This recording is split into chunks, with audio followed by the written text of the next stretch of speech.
Welcome to the Care Right podcast, your go-to resource for all things elder care. Guiding us through this journey is Annalee Kruger, the founder of Care Right Incorporated, and she has been steadfastly supporting families across the United States. Each episode brings you expert insights, innovative strategies, and practical advice, ensuring that you're well equipped to provide the best possible care for your loved ones. Expect to gain valuable knowledge, learn from real-life stories, and get inspired to take action in your own caregiving journey.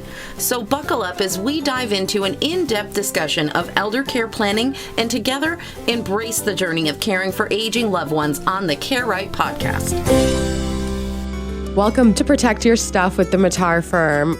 Thank you for joining us on this Sunday morning. I'm your host, Claudia DeJesus, and I'm the managing partner of the Mattar firm in Bonita Springs. A little bit about our firm before we begin. We focus on estate planning and asset protection.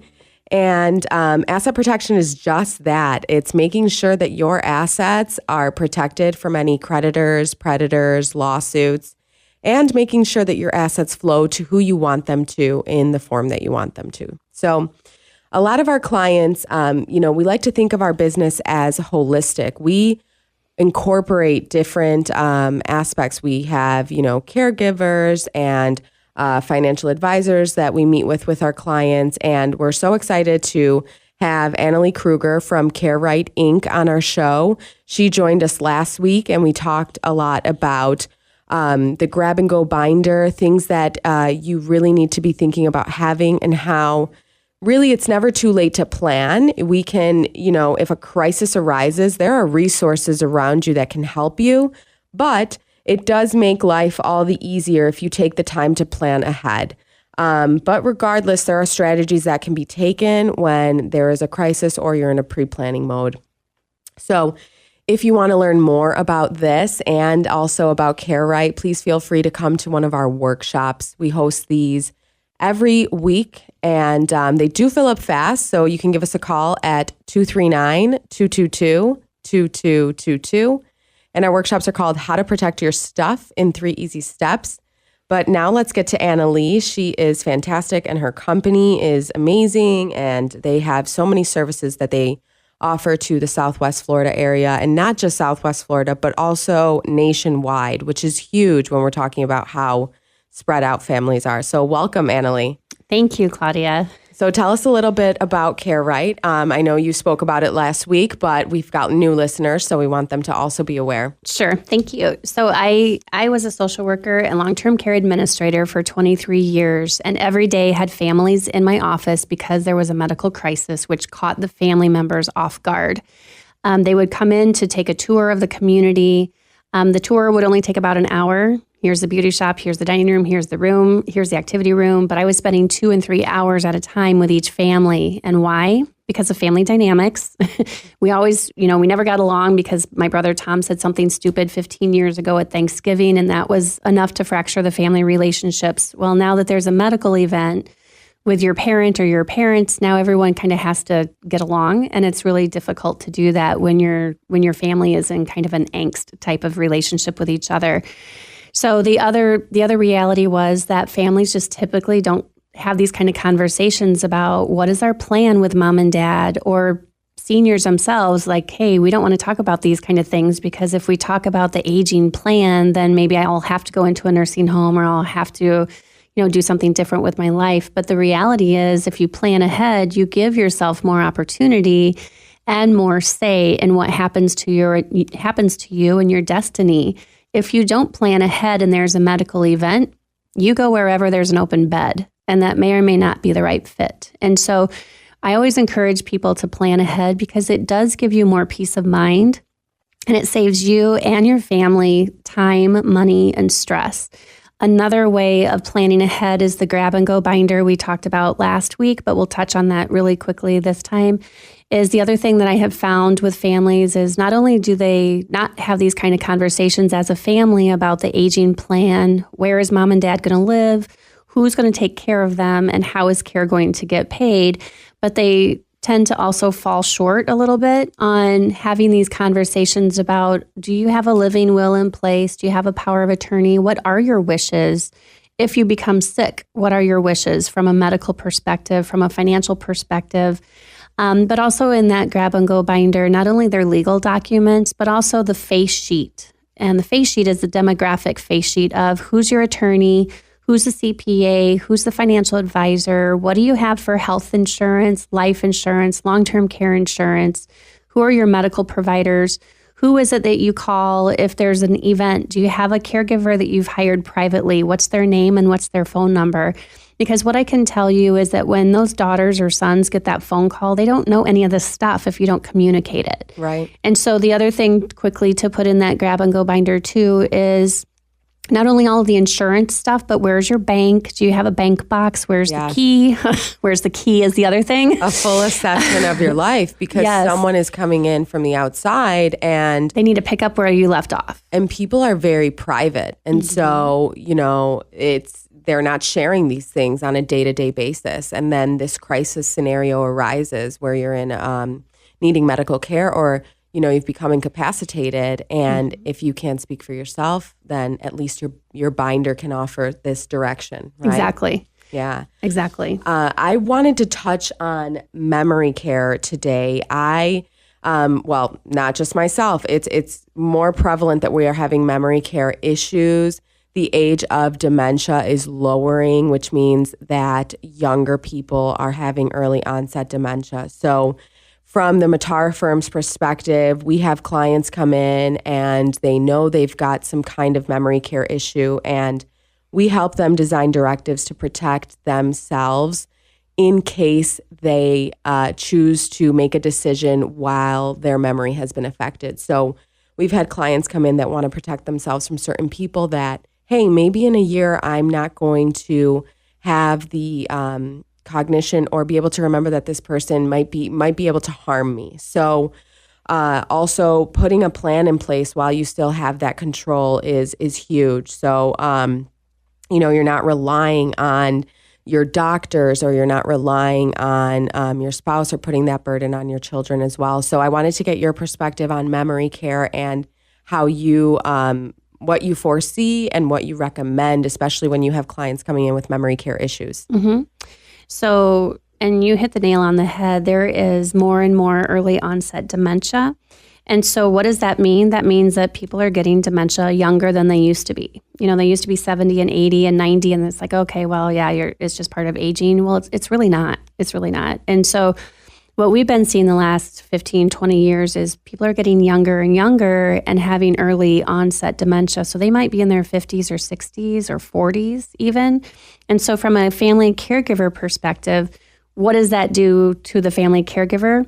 So if we look at even, a few years ago, the age of a care recipient was 5 years younger than it is now, or 5 years older than it is now. So the age of care recipients is younger than 5 years ago.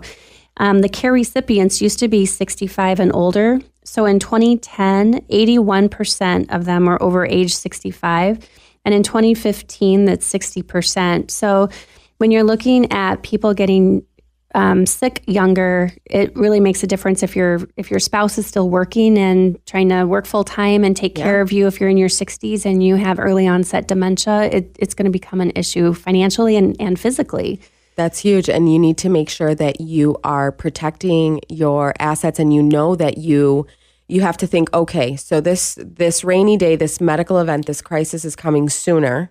We need to plan ahead to make sure that we have the resources to anticipate, okay, if we've got early dementia at 65, that's going to be a huge cost rather than getting it at 75. And so how are we planning for the healthy spouse? Because they need to be taken care of, right? They still have their lifestyle that they have to keep, and also making sure that we're getting the ill spouse the care that they need and all of the resources they need. One thing I just want, if there's one thing that the listeners take away. Yes. I love this. I always say, if nothing else, there's one thing, because I know that we're kind of throwing out a lot of concepts that might be new for people to think about, because they're like, oh, well, why do we need to plan ahead? Why does our family need to talk about these things? But if you have one thing that you take away, please, please, please know that Medicare does not pay for everything. almost every family that I meet with, when we talk about where are you at financially? What are your financial resources? Because in reality, that's going to determine what your goals can be. That's great if you want to age in place at home, but how did you plan properly for that then? Do you have the long-term care insurance? Do you have, how did you plan properly then? But most people, and the adult children included, think, well, Medicare will pay for everything. Yes. They'll pay for assisted living. It'll pay for a nursing home. It'll pay for home care. And I am here to tell you that it does not. It doesn't. And that is the biggest misconception. People rely on Medicare. And the fact is that Medicare only pays for an average of 20 days. Correct.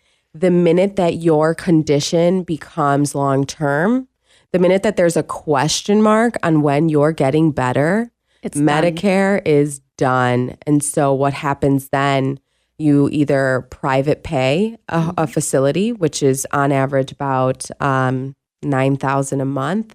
Even if it's $5,000, that's a huge expense. Or, we help people qualify for Medicaid, but that's a long process, and that's we facilitate that quickly, but that's a process that doesn't kick in. It's not like Medicare where you turn a certain age and it's a benefit that's afforded to you. That's something you have to apply for and you have to qualify for. And you have to spend everything down. So when you say qualify, so families know what that means that you have to deplete what you have. Well, yeah. Well, we're able to protect their assets in terms of making sure that they're placed into trust, and there's a lot of exemptions and exceptions that are available to people. But, if you're not going to someone that's specialized and understands Medicaid law specifically, then you're missing out a huge piece of what is afforded to you and what the government is allowing you to keep. Exactly. Yeah. Exactly. So we're going to take a quick break, and when we come back, we're going to keep talking a bit about memory care and also long-term care costs in Southwest Florida. So thank you for listening, and we'll be back after this quick break.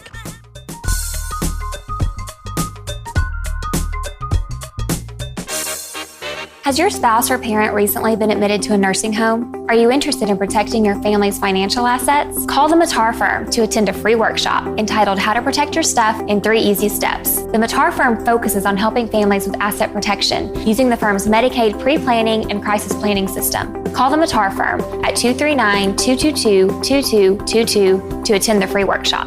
Law Office in Bonita Springs. Call 239-222-2222. Welcome back. Before the break, Annalee from CareRight Inc. and I, Claudia DeJesus from the Mattar Firm, we're talking about memory care and dementia and how long-term care costs are really a threat to your estate, and you need to plan ahead to know how you're going to provide for the healthy caregiver and also your ill loved one that might have dementia or Alzheimer's or early onset dementia. And during the break, Annalee and I were chatting, and she said something that I really like. You said having your voice now. So when people are getting diagnosed with these memory care issues, they do still oftentimes have a window, right, where it hasn't advanced enough. Or it hasn't advanced to the point where they can't put in a plan in place in terms of getting the legal directives that you want, and also meeting with someone like you and CareRight to make sure the family plan is set and make sure all of your medicals are set, because legal is one thing, but then there are also different gaps. You have to think of aging as an entire puzzle. So, I know that I have several clients that come in and they do have memory care issues, and that's okay. We can still put a plan into place. We can plan ahead with what's going to happen and what do you want to prevent that you might not be able to tell me that you want to prevent in the future. Who do you want to get your assets? Who do you want to be in control? That you can say that now, that you might not be able to say that in the future, but you can at least not only is it a love letter to your family, it's a love letter to yourself in your anticipated condition, right? Mm-hmm. So you definitely want to put your voice on paper, because unfortunately with dementia and memory impairment issues, it's progressive, so it's not going to get better. And it's usually, depending on what kind of dementia it is, but it's usually gradual, but not always. And so If you have noticed memory issues with yourself or memory issues with your spouse or your aging parents, this is a good time to have some conversation and bring in a neutral third-party person to have some conversation about how is this going to affect our family? Absolutely. Because anything with the aging process, what one thing happens to mom and dad, I promise you will affect all of you, because someone's going to have to miss work. Someone's going to have to probably jump on a plane. Someone within the family is going to have to figure out, okay, now what do we do? Because this happened. And that puts families in so much stress that it doesn't need to be that way. If you have these conversations and hire a neutral third party person to talk about that now rather than later. Something you pointed out as well that I think is a forgotten about individual is making sure, you always talk about making sure that the caregiver, making sure the spouse is doing okay. Tell me more about that, because when I called you about a certain case, I was really focused on the client, right? Mm-hmm. That had the memory care issues. And you really brought to light the fact that we need to be considering the healthy spouse. The caregiver. Whoever the caregiver is, whether it's this healthy spouse or the adult child. I actually wrote a book about this, and it's going to be coming out in April. But it's called the family caregiver, the invisible patient, because everyone always is asking, like even when you're with your social friends, oh my goodness, how's your dad holding up? Well, Dad's doing fine because I'm missing work to get him to the doctor's appointment, to get him to therapy, to take him to the day program. Everybody, so the person that you're taking care of is usually doing quite well, but it's to the detriment of the caregiver, right? Who's maybe healthy, but maybe now not as healthy, because if it's a spouse taking care of someone, you're going to start noticing likely weight loss, changes in their mood, changes in personality, where they might be a little bit more bitey, but it's because they're not getting their own needs met. A lot of people that call me for services, they're burned out. Mm-hmm. And usually, and this is sad and pathetic, but usually they'll say, well, you're the first person that's ever asked me how I'm doing. Right. They take them to the doctor's appointments. They get their 7 minutes of FaceTime with the doctor. Doctor looks them up and down and is like, oh, yep, you look like you're doing good. Well, what about all this other stuff? That's why if we shift into a little bit of the advocacy role too, mom and dad tend to do well, but the doctors and the medical team need to also focus a little bit more time and effort and energy onto the caregiver. Absolutely. Because it's the caregiver that's the glue holding this whole thing together. And family caregivers, the spouse who's aging has a 63% higher mortality rate because they're not getting the rest, they're not getting the care that they need, they're missing their own doctor's appointments. Some of the caregivers are in worse shape medically. They have cancer that they're not getting treated. They are supposed to have a hip replacement, but they can't because they're caregiving to their spouse with dementia. So they're putting their own needs on hold, and that's what's killing them. And that's something that everyone should be thinking about. Not only who is going to take control if I become incapacitated or if I pass away, but who is going to take control if my caregiver or if my beneficiary or whoever I'm appointing, who's going to take control if they're not there for me, mm-hmm. right? And we need to plan for that. And we do that with our estate plans. We say, okay, now this is your healthcare proxy, right? But who is going to be your healthcare proxy if this individual isn't here? Right. Who do you want to be your trustee if your trusted loved one, your spouse, whether it be your daughter, what if they predecease you? Mm-hmm. These are things, they're tough conversations to have. I know you have them all the time. But they're things that we need to think about and talk about, because if not, it's going to be even tougher in the long run. It will. And when we talk about memory impairment and dementia, most families are really unaware of how demented their loved one is, mm-hmm. because we talk about how the caregiver tends to cover. Like, oh, your mom is doing fine. She's doing better today. Yes. Well, there's no better and worse. It's just going to be a gradual decline.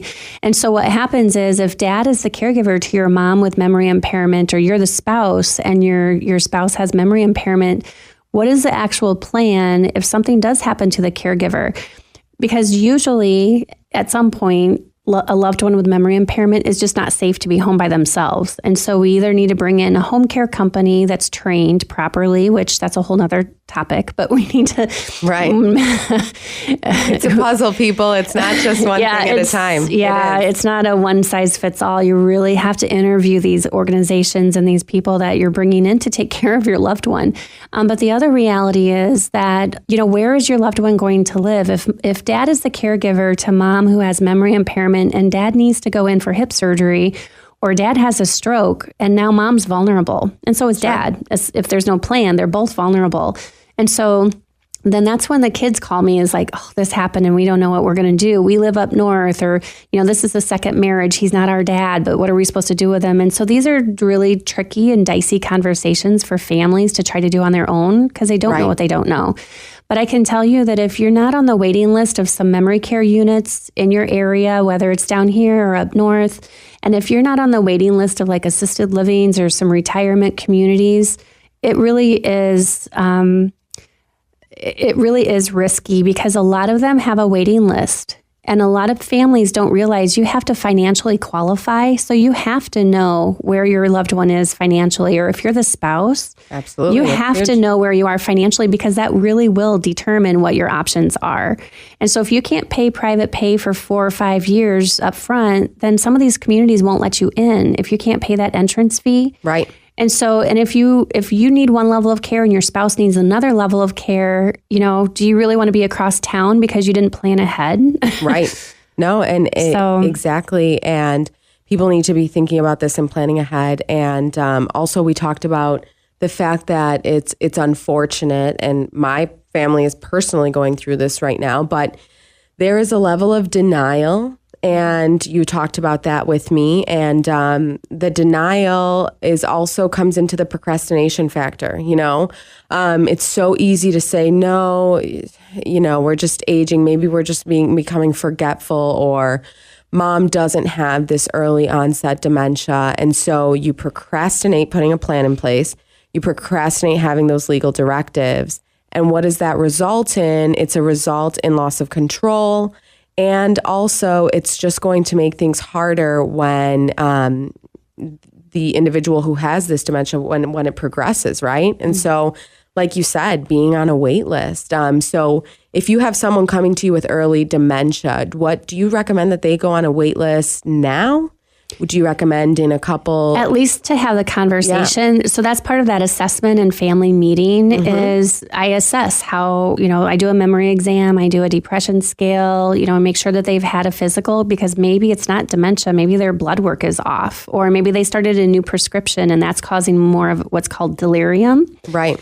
But let's make sure that there's an actual thorough assessment and evaluation medically and physically and psychologically, and then I can help you put the plan together so we all work together as a team in the community. Yeah. And I can tell you that with Hurricane Irma, a lot of people had called me before Hurricane Irma just to find out, what do you do? Well, mom and dad are doing just fine. Well, the kids live up north, right?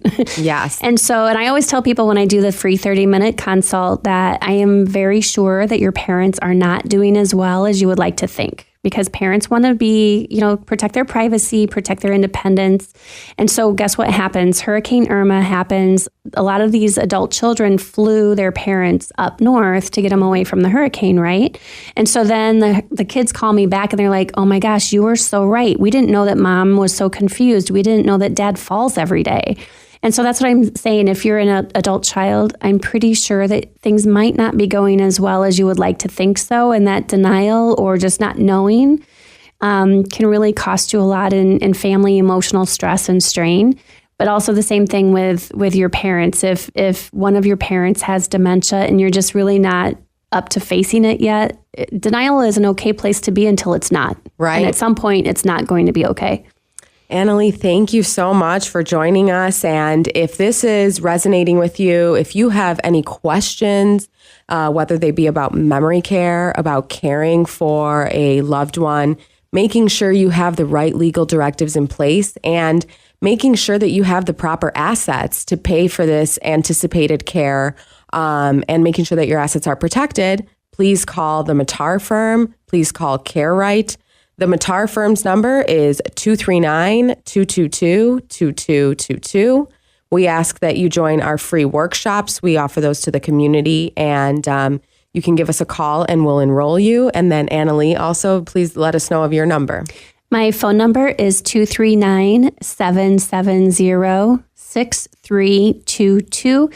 And my website is www.carerightinc.com.